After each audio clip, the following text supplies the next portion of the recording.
चलिए आइए बच्चों, अगर आपका भी एग्जाम दोस्तों 23 जनवरी का जीव विज्ञान का होने वाला बच्चों, तो देखिए एग्जाम से पहले हम आपका वायरल क्वेश्चन ऑब्जेक्टिव सब्जेक्टिव दोनों लेकर आए। तो इस वीडियो को पूरा अंत तक देखिए और साथ में चैनल को सब्सक्राइब कर लीजिए बच्चों, क्योंकि इस वीडियो में हम आपको ऑब्जेक्टिव और सब्जेक्टिव इसका आंसर के साथ कहाँ से डाउनलोड करना है ये भी बताने वाले हैं, है ना बच्चों। तो चैनल को जरूर सब्सक्राइब भी करना। और आइए फटाफट प्रवेश करते हैं। पहला क्वेश्चन है बच्चों कि एक कोश किए प्राण के लिए दोस्तों प्रोटिस्टा शब्द का प्रयोग किसने किया दोस्तों। तो प्रोटिस्टा शब्द का प्रयोग किसने किया है, जल्दी से चैट बॉक्स में दीजिए आंसर क्या होगा। चलिए बहुत बढ़िया, फर्स्ट का रहा है दोस्तों हाइकल, बिल्कुल सही हो जाएगा हाइकल, सी नंबर।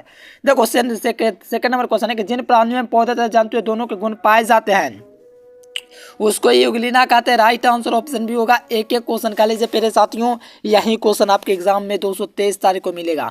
चलिए 3 नंबर क्वेश्चन है कि प्रोटोजोआ में दोस्तों कोलेस्ट्रॉल वैक्यूल का उपयोग किसमें कार्य में होता है, किसके कार्य में होता है बच्चों। चलिए बहुत बढ़िया, बिल्कुल याद रखना, प्रजनन के कार्य में होता है। तो राइट आंसर ये नंबर होगा। आइए बच्चों 4 नंबर क्वेश्चन देखिए, कोशिका झिल्ली को कहा जाता है। देखिए कोशिका झिल्ली को कहा जाता है बच्चों, क्या कहा जाता है, कोशिका झिल्ली को कहा जाता है प्लाज्मा मेम्ब्रेन, ठीक ना बच्चों, क्या कहा जाता है, प्लाज्मा मेम्ब्रेन कहा जाता है। इसलिए इसका राइट आंसर क्या होगा बच्चों, ए नंबर होगा। चलिए 5 नंबर क्वेश्चन बच्चों, निम्नलिखित में से कौन एफरेज, ठीक ना बच्चों, निम्नलिखित में से कौन इंटरफेस का हिस्सा नहीं है। इंटरफेस का हिस्सा कौन नहीं है, तो आप लोग को याद रखना फेज जो है दोस्तों इंटरफेस का दोस्तों नहीं हिस्सा है। चलिए 6 नंबर क्वेश्चन है कि काइस्टमाटा इसके दौरान नजर आता है, किसके दौरान नजर आता है, काइस्टमाटा है दोस्तों किसके दौरान नजर आता है। चलिए बहुत बढ़िया, देखो याद रखना डिप्लेटिन के दौरान, ऑप्शन डी। चलिए 7 नंबर दोस्तों के निम्नलिखित में से कौन सी समसूत्री विभाजन से जुड़ा हुआ है। देखो कौन समसूत्री विभाजन से दोस्तों जुड़ा हुआ है, जल्दी से 7 नंबर लगा दीजिए। बहुत बढ़िया, ध्यान रखना बच्चों, ये आपका सिनेप्सिस जुड़ा हुआ है, ए नंबर हो जाएगा। 8 नंबर बच्चों के निम्नलिखित में से कौन संयोजी उत्तक का एक प्रकार है। देखिए संयोजी उत्तक का दोस्तों एक प्रकार कौन है, तो आप लोग को याद रखना न्यूरॉन जो है दोस्तों एक संयोजी उत्तक का क्या है, प्रकार है। तो right answer option number A बिल्कुल राइट आंसर हो जाएगा।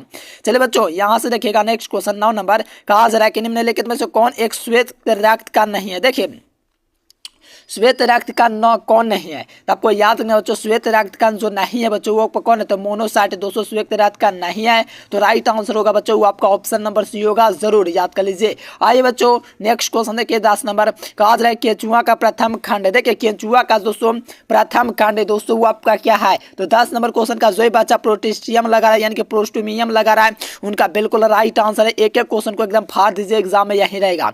11 नंबर क्वेश्चन बच्चों के कॉकरोच के पृष्ठीय सतह के दोस्तों पार्टियों को क्या कहते हैं। कॉकरोच के पृष्ठीय सतह पर दोस्तों पार्टियों को क्या कहते हैं। तो 11 नंबर क्वेश्चन का राइट आंसर क्या हो जाएगा बच्चों, टर्गम हो जाएगा, ए नंबर। ये 12 नंबर क्वेश्चन का रहा है कि मेढक का जंतु का वैज्ञानिक नाम क्या होता है। जैसे मनुष्य का क्या होता है, होमोसेपियंस होता है, उसी प्रकार मेढक का जंतु वैज्ञानिक का नाम भी होता है, वो दोस्तों राणा टिग्राना होता है। क्या होता है, राणा टिग्राना होता है। इसलिए इसका राइट आंसर जो होगा बच्चों वो आपका ऑप्शन नंबर भी हो जाएगा। चलिए 13 नंबर क्वेश्चन बच्चों खरगोश में नहीं पाया जाता। देखिए खरगोश में नहीं पाया जाता है, क्या नहीं पाया जाता बच्चों, तो दोस्तों कैनाइन जो होता है ये आपका कैनोइन जो होता है वो आपका खरगोश में नहीं पाया जाता है। Right answer option number B हो जाएगा। 14 नंबर दोस्तों क्वेश्चन है कि बोमेंस कैप्सूल का एक अंश, देखिए बोमेंस जो कैप्सूल होता है दोस्तों इसका एक अंश कौन है, तो आप लोग का नेफ्रॉन है बच्चों। ये आपका बोमेंस कैप्सूल का क्या एक अंग है बच्चों। राइट आंसर जो होगा वो आपका बी नंबर होगा। एक एक क्वेश्चन को फाड़ दीजिएगा, एग्जाम में छक्के छुड़ा दीजिएगा। आइए 15 नंबर का है कि आयोडीन की कमी से कौन सा रोग होता है। तो आपको पता ही होगा दोस्तों आयोडीन की जो कमी से होता है बच्चों कौन सा रोग होता है। चलिए बहुत बढ़िया, आयोडीन की कमी से दोस्तों घोंघा रोग होता है। कौन सा घोंघा रोग होता है, राइट आंसर ऑप्शन सी। चलिए 16 नंबर क्वेश्चन बच्चों के बासा पाचक एंजाइम कौन सा अंग है। देखिए बासा पाचक का कौन सा है, देखिए बासा पाचक एंजाइम कौन सा बच्चों। 16 नंबर क्वेश्चन लगा, ये बहुत बढ़िया लाइपेज हो जाएगा, लाइपेज हो जाएगा। राइट आंसर जो होगा वो आपका सी नंबर होगा, कर लीजिए। आइए बच्चों 7 नंबर क्वेश्चन देखिएगा, बेरे बेरे किस विटामिन की कमी से होता है।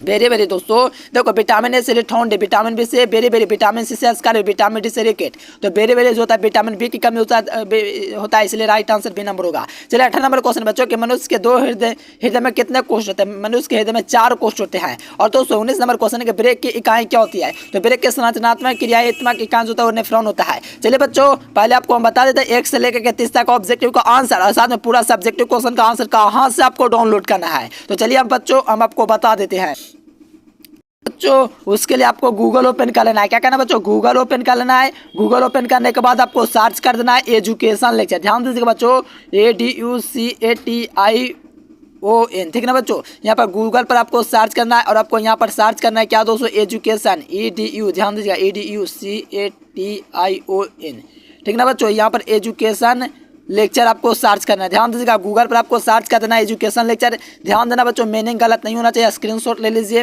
यहीं आपको गूगल में जा करके सर्च करना है, ठीक ना बच्चों। यहाँ पर नाम देख लीजिए, गूगल में एजुकेशन लेक्चर सर्च करना है, सर्च कीजिएगा बच्चों तो ये वेबसाइट आपको दिखेगा। तो इस वेबसाइट पर आप लोग को क्या करना है, क्लिक कर देना है। चलिए मैं दोस्तों इस पर क्लिक कर दिया। चलिए बच्चों इस पर जैसे आप लोग क्लिक कीजिएगा तो क्लिक कीजिएगा तो क्लास 11th ISC दिखेगा, ठीक ना बच्चों। क्लास 11th ISC पर आप लोग को क्या करना है, क्लिक कर देना है। तो क्लास 11th क्लास 9 के स्टूडेंट्स, क्लास 11th के हाँ क्लास 11th के स्टूडेंट्स हो, यहाँ पर आइएगा बच्चों तो नीचे आपका दिखा हुआ है जनवरी मासिक सही पेपर, यहाँ से करें डाउनलोड, या तो यहाँ पर आपको बायोलॉजी का लिंक दिख रहा है, दोनों में से किसी भी लिंक पर आप लोग क्लिक कर सकते हैं ना बच्चों। यहाँ पर क्लिक कीजिएगा तो सभी से ओरिजिनल प्रश्न पत्र हो जाएगा। तो यहाँ पर आइएगा बच्चों तो यहाँ पर आपको क्या बायोलॉजी पर, ठीक ना बच्चों, बायोलॉजी पर आपको क्या करना है, डाउनलोड बटन है, इस पर आपको क्या करना है, क्लिक करना है। जैसे आप लोग क्लिक कीजिएगा बच्चों इस प्रकार से ओपन हो जाएगा। ओपन होने के बाद देखिएगा तो थोड़ा सा नीचे आइए और नीचे आइए देखो ऑब्जेक्टिव का आंसर थोड़े देर में अपडेट कर दीजिएगा। तो आप लोग को जा करके चेक करते रहना बच्चों, क्योंकि एग्जाम से पहले ऑब्जेक्टिव का आंसर अपडेट कर देता है और सब्जेक्टिव क्वेश्चन का भी, ठीक ना। तो आप लोग को टेंशन नहीं लेना बच्चों, बार बार जाकर के विजिट करते रहिए, गूगल पर जाइए, एजुकेशन लेक्चर सर्च कीजिए, आप एक अभिन्न हिस्सा बन जाइए इस वेबसाइट का बच्चों। बार बार हर एग्जाम आएगा और यहाँ से चेक कीजिएगा, ठीक ना। तो आप लोग भी जाइए गूगल पर सर्च कीजिए एजुकेशन लेक्चर। आइए 20 नंबर में कहा जाए बच्चों कि मानव के रुधिर का pH मान कितना होता है। तो मानव रुधिर जो होता है बच्चों उसका pH मान जो होता है वो आपका 20.7.4 होता है। राइट आंसर ए नंबर होगा। चलो बच्चों 21 नंबर कहा जा रहा है कि स्तनपायी लाल रुधिर कणिकाएं कहाँ बनती है, कहाँ बनती है बच्चों, बताइए आंसर। बहुत बढ़िया, अस्थि में बनता है। Right answer option number B हो जाएगा, अस्थि में। चलिए बच्चों 22 नंबर कहा जा रहा है कि द्विपद नाम पद्धति किसने प्रतिपादित किया, यानी कि द्विपद नाम पद्धति दोस्तों किसने प्रतिपादित किया था। तो याद रखना बच्चों ये आपका लिग्नियस ने दोस्तों प्रतिपादित किया था, इसीलिए इसका राइट आंसर जो होगा वो आपका ए नंबर होगा। चलिए बच्चों 23 नंबर देखिए, कहा जा रहा है कि एक बीजपत्री तने में दोस्तों द्वितीयक वृद्धि नहीं है क्योंकि उसमें पाया नहीं जाता है। तो बताइए बच्चों, बहुत बढ़िया, देखो कैम्बियम हो जाएगा। राइट आंसर क्या हो जाएगा, कैम्बियम, ऑप्शन सी। आइए बच्चों यहाँ पर 44 नंबर के ऑप्शन देखिएगा 24 तो रेड वर्ड डाटा बुक में सम्मिलित है। तो आपको पता होगा दुर्लभ पौधों की सूची, संकटग्रस्त पौधों की सूची और विलुप्त हो रहे पौधों की सूची, इनमें से सभी, ठीक ना बच्चों। यहाँ पर राइट आंसर सभी हो जाएगा, ऑल ऑफ दिस। बच्चों 25 नंबर में कहा जा रहा है किसी वृक्ष की उम्र जानने की सबसे अच्छी विधि क्या है। तो किसी वृक्ष की उम्र जानने की सबसे अच्छी विधि दोस्तों क्या है, तो वार्षिक वलय की दोस्तों गणना करना। क्या वार्षिक वलय की गणना करना। राइट आंसर क्या हो जाएगा, सी नंबर बिल्कुल सही जवाब हो जाएगा। चलिए बच्चों 26 नंबर क्वेश्चन देखिएगा, तो सह कोशिकाएं पाई जाती है बच्चों। सह कोशिकाएं जो है वो आपका पाई जाती है, किसमें पाई जाती है बच्चों, बहुत बढ़िया। देखो 26 का एकदम बी नंबर आ रहा है, बिल्कुल डी नंबर, ठीक ना, फ्लोएम में, ठीक ना। सह कोशिकाएं मुझे तो लगता है फ्लोएम में पाया जाता है, आप लोग ध्यान रखना। देखो मूल कौन सी मूल है, देखिए मूल है दोस्तों, मूल्य है वो कौन सा मूल का है, मूल्य कौन से मूल का है, तो शंकु मूल का, शंकु आकार होता है, आप लोग देखे होंगे, ठीक ना। वृद्धि दर मापी जाती है, ठीक ना बच्चों, तो मीटर से मापा जाता है, कोई नहीं है, डी नंबर। चले यहाँ पर देखिए कवक किस प्रकार का पोषण, कवक में मृतजीवी पाया जाता है लेकिन कोई ऑप्शन में नहीं है। चलो 19 का क्या हो जाएगा बच्चों, बी नंबर हो जाएगा, पर पोषण, ठीक ना, नहीं है मृतजीवी। श्वसन मूल पौधे में पाया जाता है। देखो श्वसन मूल किस पौधे में पाया जाता है, तो ये जो है ना बच्चों ये आपका रोजेफेयर में पाया जाता है, राइजोफोन में, ठीक ना। तो right answer option number D हो जाएगा। और इसका वायरल क्वेश्चन आप लोगों को डाउनलोड करने के लिए गूगल में आपको सर्च कर देना बच्चों, एजुकेशन लेक्चर। क्या सर्च करना है, गूगल फटाफट आप लोग जाइए, ओपन कीजिए और वहां पर आपको क्या सर्च करना है, एजुकेशन लेक्चर, ठीक ना बच्चों। क्या सर्च करना है, गूगल में जाना है। देखो मैं आप लोग को फिर से सर्च कर देता हूँ प्यारे बच्चों। पहले बच्चों आप लोग चैनल को सब्सक्राइब कर लीजिए, ठीक ना। आपका भाई हूँ, आपका दोस्तों, आप मेरे क्या छोटे भाई बहन हो, ठीक ना बच्चों। तो गूगल पर जाओ, एजुकेशन लेक्चर सर्च करो, सर्च करने के बाद ये वेबसाइट है बच्चा, यहाँ से आप लोग जाकर के डाउनलोड जरूर से कीजिएगा बच्चों। यहाँ से आपको गूगल पर एजुकेशन लेक्चर सर्च करने के बाद ये वेबसाइट है, इस वेबसाइट से फटाफट आप लोग भी जाओ, एकदम खटाखट डाउनलोड करके आओ, ठीक ना। आज के लिए फिलहाल इतना ही। Thanks for watching this video. जय हिंद, वंदे मातरम।